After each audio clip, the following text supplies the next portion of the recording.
want to share something about emotions that the Lord had me on this morning. Emotions are not just something that exists independently. They catalyze with a direction, a path, if you will. Emotions attached to words and actions. They are hardly stagnant, but they're seeking to bind to a receptor. They seek receptivity, and they seek it to perform something, to become something. What we participate in then is consequential. Our feeling is simply not isolated. It will group to what we adapt to it. So for example, if the feeling is anger, not only just one outcome for the anger, there's a variety of places that it can go. So there's a variety of things that anger can fill. Each vessel then, if you will, is a vehicle. It doesn't just feel, it moves. And every vehicle is on a path. That path at times can be predetermined. What I mean by that is that predetermined in the sense that there is a principle of certain consequences, that there are set things that if they happen sequentially, they will end up somewhere. Every path has a destination. It has a finality to it. In a sense, there is a type of control and there's a type of lack of control. There's a lack of control where we don't get to determine where the path ends up. The path is the path. And what we feel, what our emotions end up attaching to and binding to, begins to create a movement, and movement with consecutive decisions gains momentum. That's why also when we, similarly but in an opposite way, when we begin to choose in a certain direction, then stop and go in an opposite direction or even a different direction, there's a feeling of being jerked around. And really, when you look at the fruit of your life, there's really no momentum being built. But even though that there are somewhat predetermined paths, we also then have been given the power of choice to be able to determine which path we will take. So then, because there are paths, then there is a mind on the path. In other words, there's a mind overseeing the path. The emotion, what we choose, the vehicle in which we apply it to, the momentum in which we build, they all work together, and they work against certain things and they work for certain things.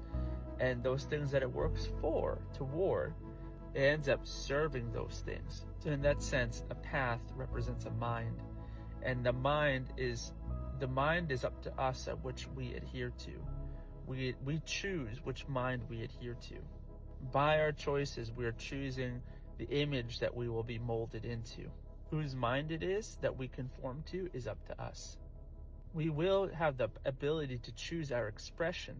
However, we only have 3 sources to choose from: God, Satan, or the world, which represents the slavery to sin or the slavery to consequence. I want to elaborate on this a little bit and just share on what I was hovering on. It's a string of conclusive thoughts that I was having, and I just shared that as kind of like a roadmap or a blueprint for larger thought from internal to external.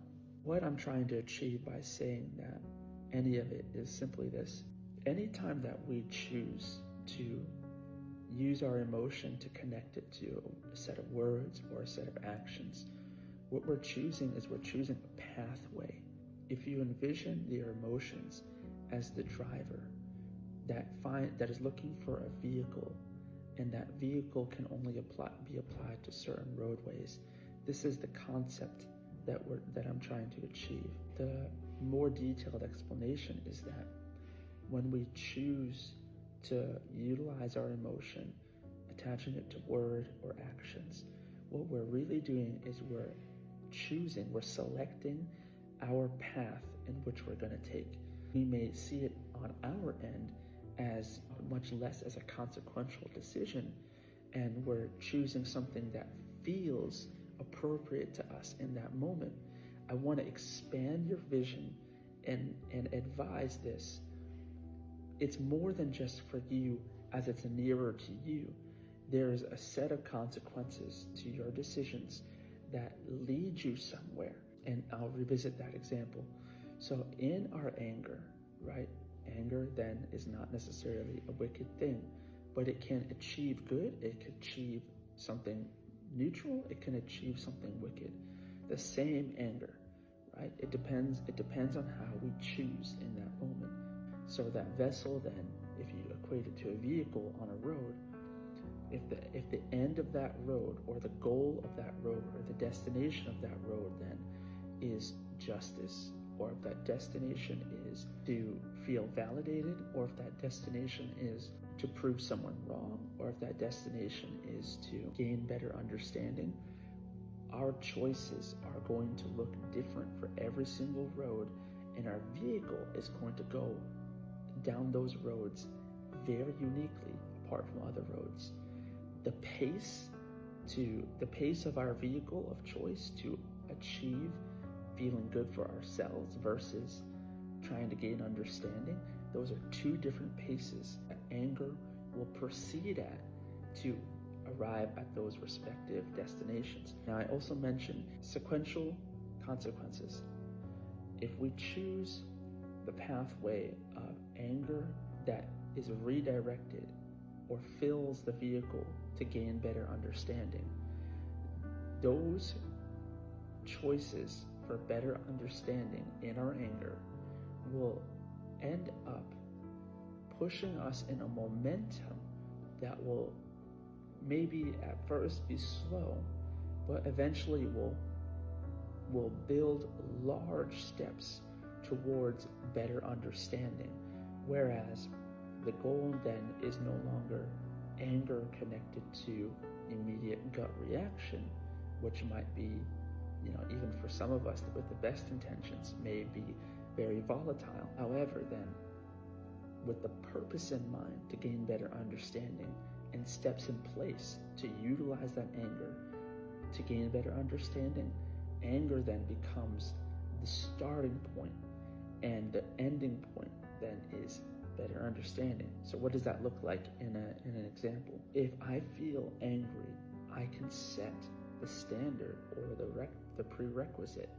Anger plus this will result in better understanding. Something simple is asking yourself a question.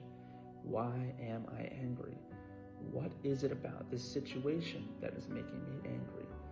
What is it about this person, what they are saying, that is making me angry? And what does that achieve with better understanding? It means that your understanding increases from just the emotion equals an action. You're expanding the gap between emotion and end result by layering different stipulations in there. The third thing that I shared about was the path that we choose. So emotion plus goal equals a path. I called that a roadway. And this roadway I equated with a mindset.